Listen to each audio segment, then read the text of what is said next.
Nyieun teh haneut ngagoreng tempe tahu, ngagoreng lauk jeung nyayur sop, tambahan sambel. Hayu abesti tuh. Ieu teh nya deuk ngagoreng tempe dibumbuan ya ku penyedap. Ieu teh nya bawang putih bubuk ketumbar jeung uyah. Tuh nya besti. Ieu teh nya deuk bari nyayur sop, tah sopeuna teh nya dibersihan heula. Tah terus ieu teh laukna oge geus meunang mersihan, geus meunang ngumbah. Bumbuna mah bumbu nu simpel praktis hoream rundah sarendos. Tah nya besti sabari nungguan ngagoreng tahu ieu teh nyiksikan bawang beureum jeung bawang bodasna heula tuh.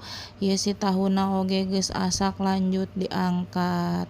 Terus gorengkeun tempena oge besti. Tah geus kieu mah bari nyayur sop teh tuh geus asak bawangna tinggal make cai. Terus tempena oge asak. Tah ieu teh ngagoreng lauknya besti. Sabari ngagoreng lauk ieu teh nya nu tareuas heula diasupkeun ieu teh wortel basoan saeutik. Bumbuna mah biasa uyah pecin jeung gula bodas make lada.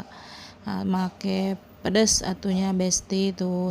Sayurna sop oge na geus asak parinkeun we ieu teh kana wadah.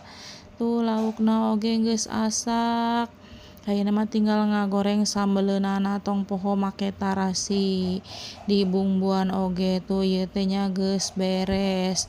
Geus mateng siap saji heuh besti tuh.